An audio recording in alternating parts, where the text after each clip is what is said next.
My brother borrowed $40,000 for his business. I said, "Good luck." It failed. A week later, an invoice arrived, $40,000 for bad advice. I laughed. Then another letter came. From his bank. He'd used my name as guarantor. I smiled and called my lawyer. He wasn't laughing anymore. The envelope from First National Bank felt heavier than it should have. I opened it standing at my kitchen counter, still in my work clothes, coffee getting cold beside me. Dear Ms. Amanda Lawson, this letter serves as formal notice that the business loan guaranteed by you in the amount of $40,000 is now in default. As guarantor, you are legally obligated to... I stopped reading. Guarantor. I had never signed anything. I had never been to that bank. I had never agreed to guarantee a single dollar of my brother Derek's doomed food truck venture. My hands weren't shaking. They should have been, but they weren't. Instead, something cold and calm settled into my chest. I picked up my phone and called the number on the letterhead. Yes, I'm calling about a loan guarantee. I need to know when and where this document was allegedly signed. The representative put me on hold for 3 minutes. When she came back, her voice was carefully neutral. According to our records, the guarantee was signed in person at our downtown branch on March 15th at 2:47 p.m. March 15th at 2:47 p.m. I was at work that day. I had a time-stamped presentation to 43 people in a conference room in Phoenix, 300 miles away from that bank. I smiled. Actually smiled. "Thank you," I said. "You've been very helpful. I'll be in touch with my attorney." Derek thought he could forge my signature and make me pay for his failure. He didn't know I kept meticulous records of everything. He didn't know I'd been waiting my whole life for him to finally go too far. He didn't know that this time I wouldn't just be his safety net. I'd be his reckoning. Let me take you back, because this story isn't about $40,000 or a forged signature. It's about being someone's backup plan for 29 years and finally deciding to stop. If you've ever been the responsible sibling who got punished for it, if you've ever watched someone take and take and take while you were expected to give and give and give, this story is for you. Derek is 4 years older than me. Growing up, that gap felt like a canyon. He was the firstborn, the son, the one my parents built their dreams around. I was the accident, the afterthought, the one who came along when they thought they were done having kids. My mother told me once, when I was 16, and she'd had too much wine at Thanksgiving, that they'd considered not keeping me. But we figured Derek needed a sibling, she said, like she was explaining a practical decision about furniture placement. Someone to play with. Someone to play with. That's what I was to them. An accessory to Derek's life. My earliest memory of understanding my place in this family was when I was 7. Derek wanted a new bike. Not just any bike. A $400 mountain bike that he'd seen his friend Marcus riding. Our family didn't have $400 lying around. We weren't poor, but we weren't comfortable either. My father worked at a manufacturing plant. My mother did bookkeeping for a dental office. Every dollar had a destination. But Derek wanted that bike. He wanted it badly enough to throw tantrums, refuse to eat dinner, tell my parents they were ruining his life. After 2 weeks of this, my father came home with it. I remember watching through the window as Derek rode it up and down the driveway, screaming with joy. I also remember what happened 3 months later when I asked for a $30 art set for my birthday. Money doesn't grow on trees, Amanda. You need to learn that. I learned it. I learned it so well that I stopped asking for things. Derek's wants were needs, and my needs were wants. The family budget had 2 categories, Derek and everything else. When Derek was 16, he crashed the family car into a mailbox. He'd been drinking at a party, snuck out, taken the keys. The mailbox belonged to a retired police officer who could have pressed charges but didn't. My parents paid for the repairs, the new mailbox, the lawyer who made sure nothing went on Derek's record. $5,000 total. They took it from my college fund. All of it. Every dollar my grandmother had left me when she died. Derek's future is at stake, my mother explained when I found out 2 years later. I was filling out financial aid forms, wondering why there was no college fund, when she finally told me. A criminal record would have ruined him. You're smart, Amanda. You'll figure it out. Derek needs more help. I figured it out. I worked 2 jobs through community college, transferred to state school on a scholarship I earned by having a 4.0 while working 30 hours a week. Graduated with honors in accounting while Derek dropped out of 3 different programs and moved back home at 24. My parents converted the garage into an apartment for him. They never once offered me a room. At 22, I landed my first real job at an accounting firm in Phoenix.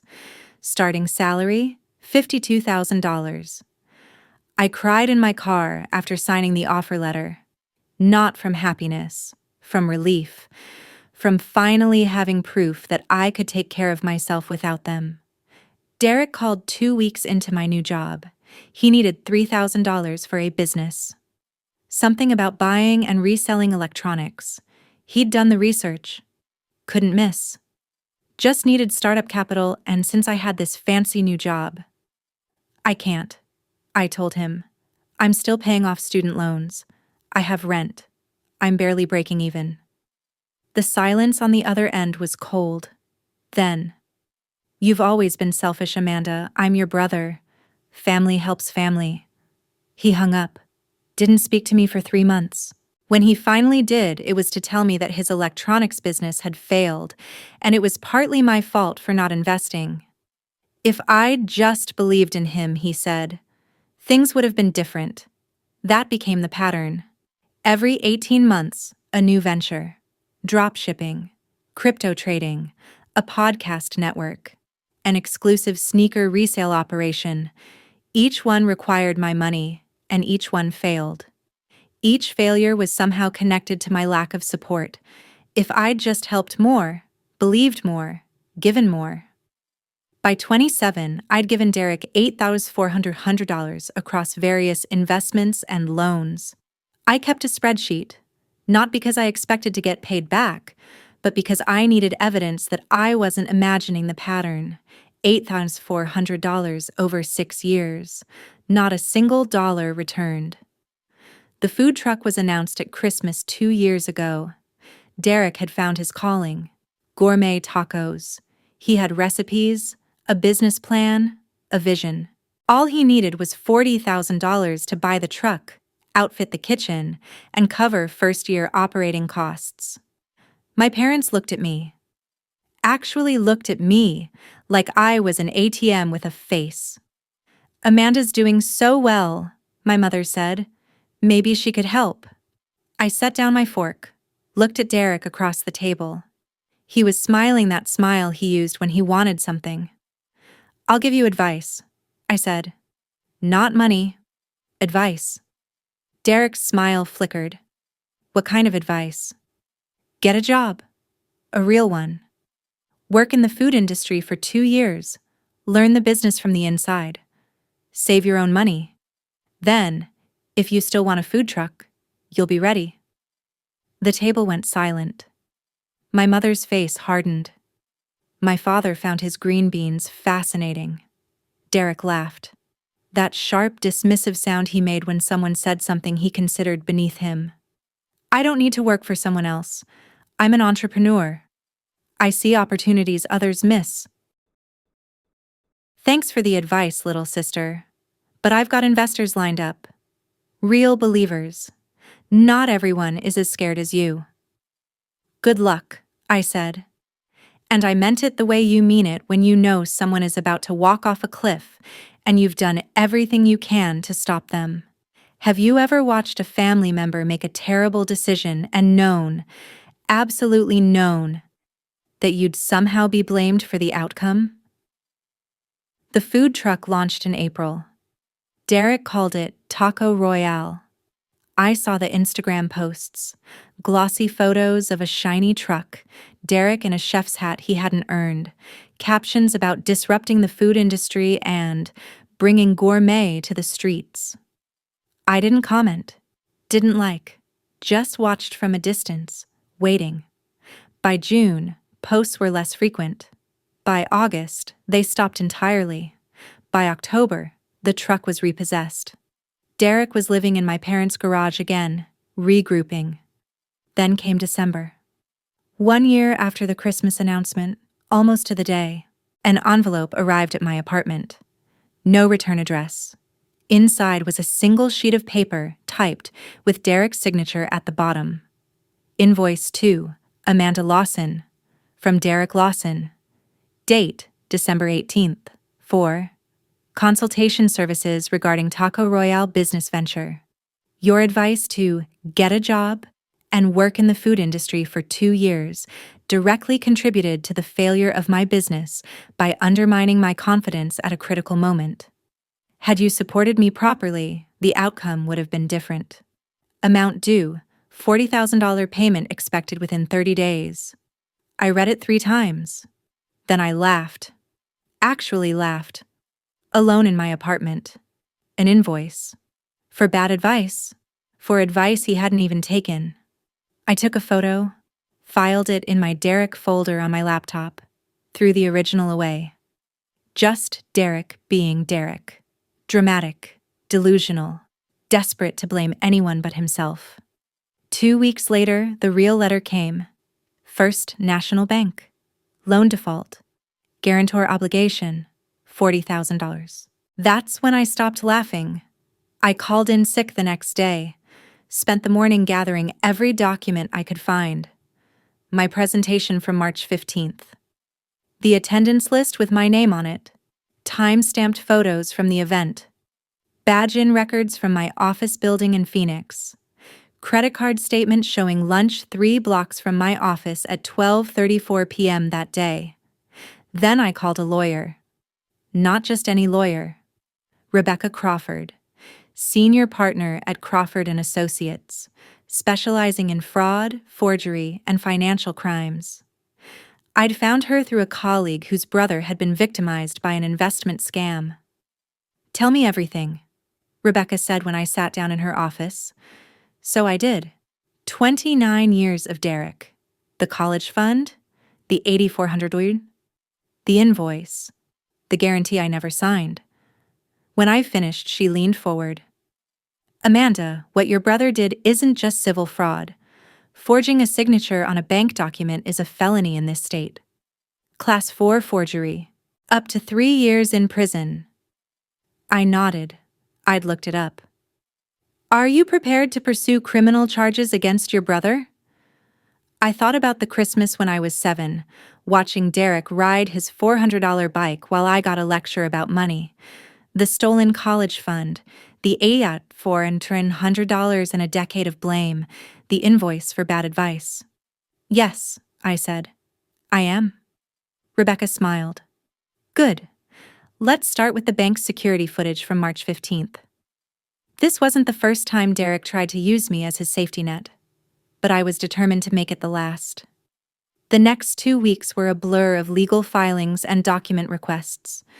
Rebecca subpoenaed the bank's security footage, obtained copies of the loan application with my forged signature, pulled Derek's phone records from the day he signed, showing he was in Scottsdale while pretending I was with him at the bank.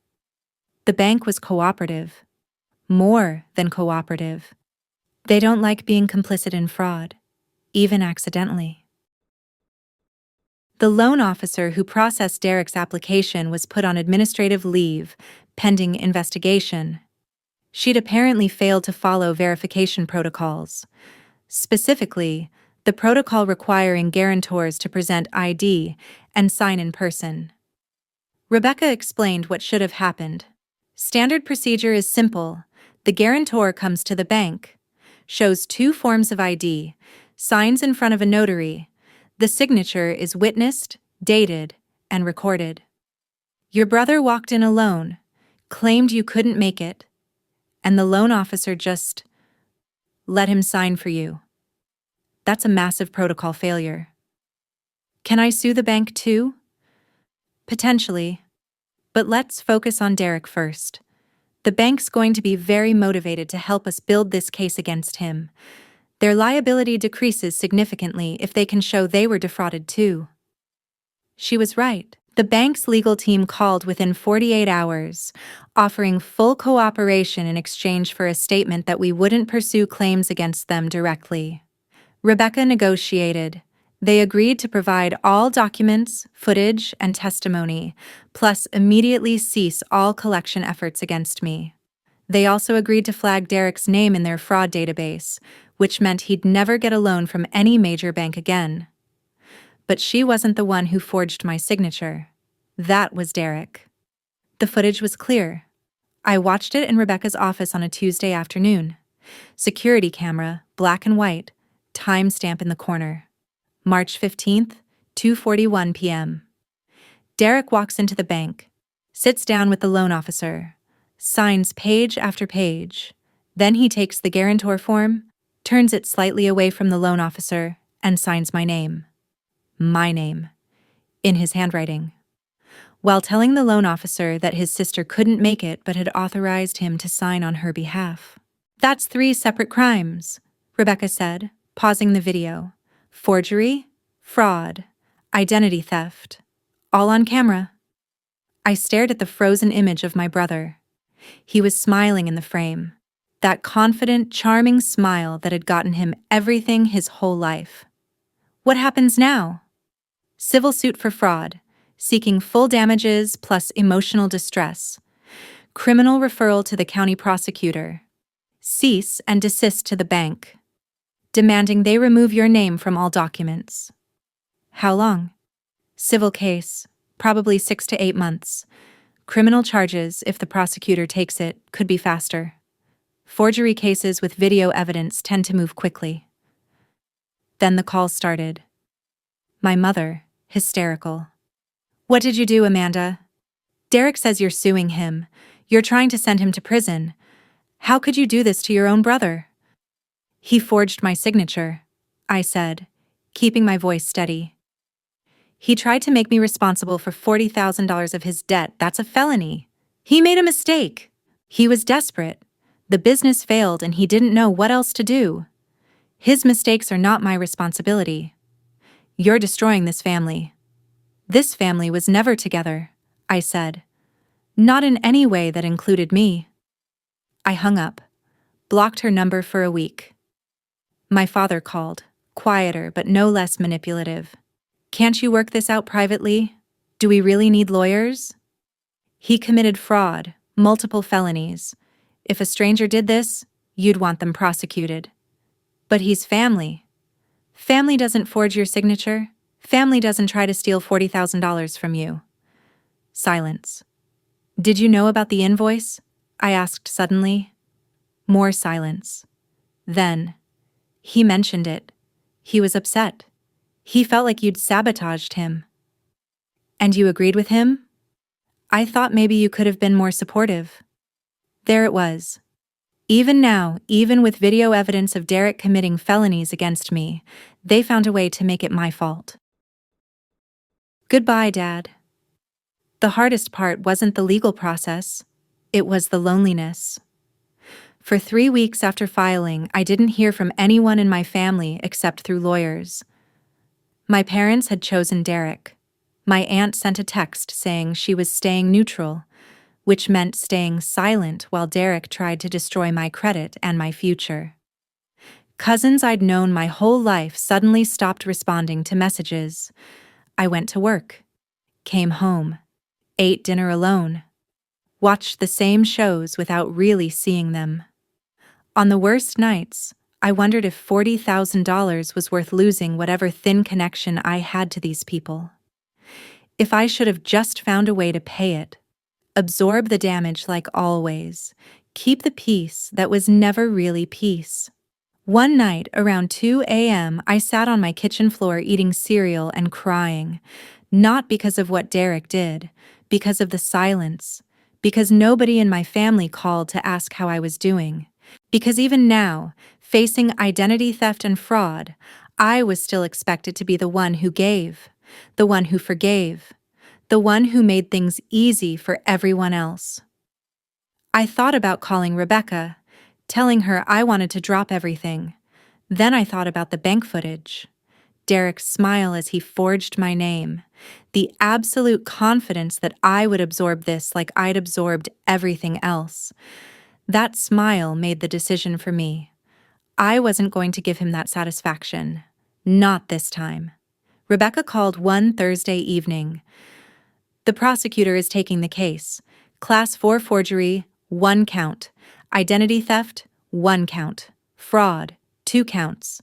Maximum 8 years if convicted on all charges. What about settlement? His attorney is reaching out.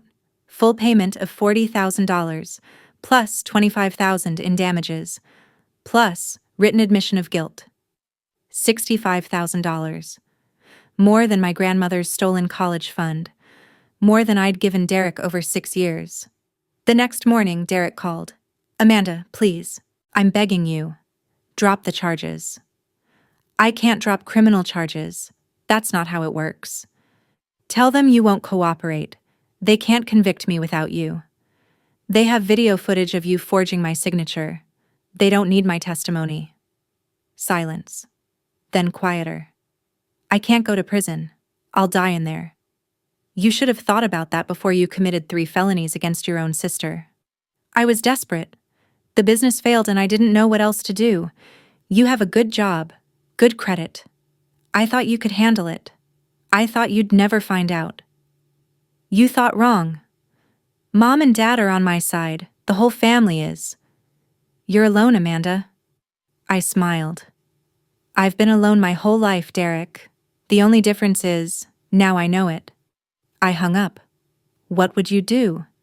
If your brother committed fraud against you, if your whole family took his side, would you pursue justice? Or would you fold? The settlement conference happened in March. Derek looked terrible. Lost weight.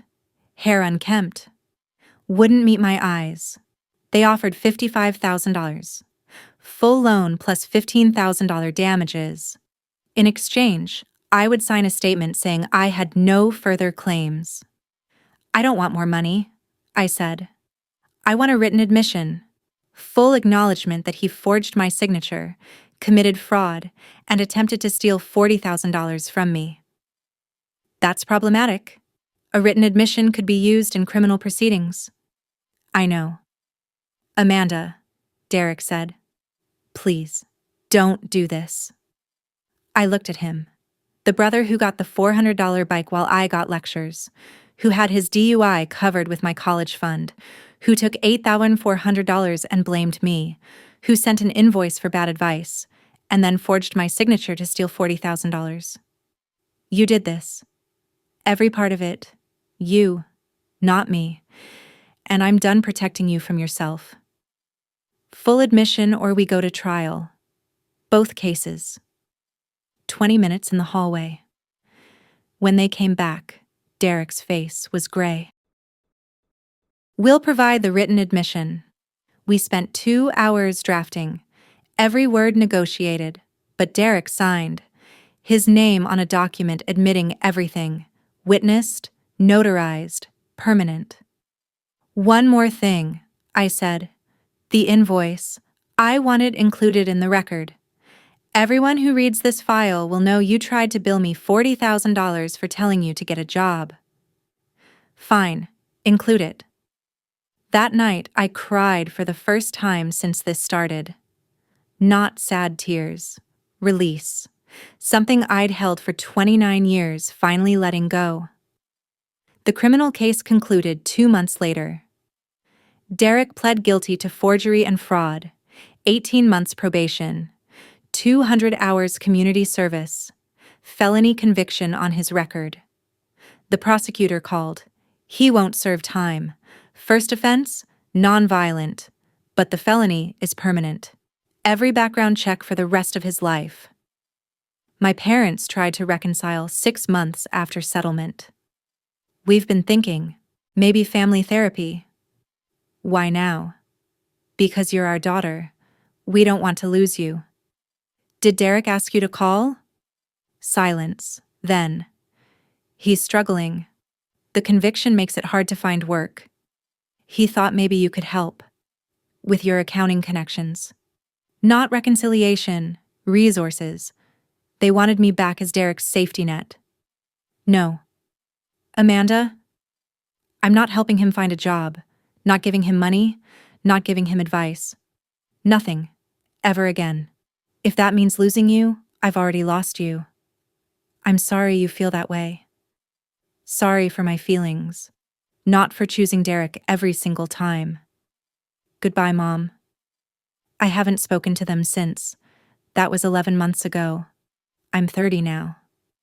My apartment is small, but mine. Every piece of furniture I chose. Every bill I pay on time. Every morning, I wake up without wondering what crisis Derek created overnight. Promoted to senior associate 6 months ago. My manager said I had exceptional attention to detail and remarkable composure under pressure. I almost laughed. 29 years of surviving my family trained me well. I know how to stay calm when everything is chaos. I know how to document, verify, protect. I learned those skills not from any business class, but from being the person everyone else expected to clean up their messes. The $55,000 paid off my student loans, the same loans I'd accumulated because my college fund was stolen for Derek's DUI. Certain symmetry in that. Derek's money paying off the debt he created. The check cleared on a Tuesday. I watched the loan balance go to zero and felt something I couldn't name. Not happiness, exactly. Completion. One chapter finally closed. Derek is still living with my parents, working minimum wage at a warehouse, the only job that would hire him with a felony. The entrepreneur dream is gone. The food truck fantasy is gone. All that's left is a 34-year-old man living in his parents' garage, paying restitution on a crime he committed against his own sister. I don't hate him. Hate requires energy. What I feel is closer to nothing. The absence of obligation. The freedom of finally being done. I kept the invoice. It's in a folder with the settlement agreement and the admission of guilt and the check that paid my loans. Proof that I was right to stop giving. Right to finally stand up. You don't owe anyone your financial security. You don't owe anyone your good credit. You don't owe anyone the right to forge your signature and saddle you with their failures. Family isn't a free pass to commit crimes. Blood doesn't mean you have to bleed. If someone in your family has made their problems your responsibility, this is for you. If you've been the backup plan, the safety net, the one expected to absorb damage without complaint, this is for you. If you've wondered whether you were wrong for wanting boundaries, for wanting consequences, this is for you. You're not wrong. You were never wrong. Derek sent me an invoice for bad advice. I sent him a subpoena. He thought he could forge my signature and disappear into my good credit. Instead, he disappeared into a felony conviction and a warehouse job. That's not revenge. That's consequences. And sometimes, consequences are the only language certain people understand. Tell me in the comments, has anyone in your family ever expected you to pay for their mistakes? Did you? What happened? I read every story. And if you want more stories about people who stopped being safety nets and started being forces, subscribe. Sometimes the most powerful thing you can do is smile, call your lawyer, and let the legal system do what families never will. Hold people accountable, even when it's hard, especially when it's family. Because if they won't face consequences from the people who love them, they'll never face consequences at all.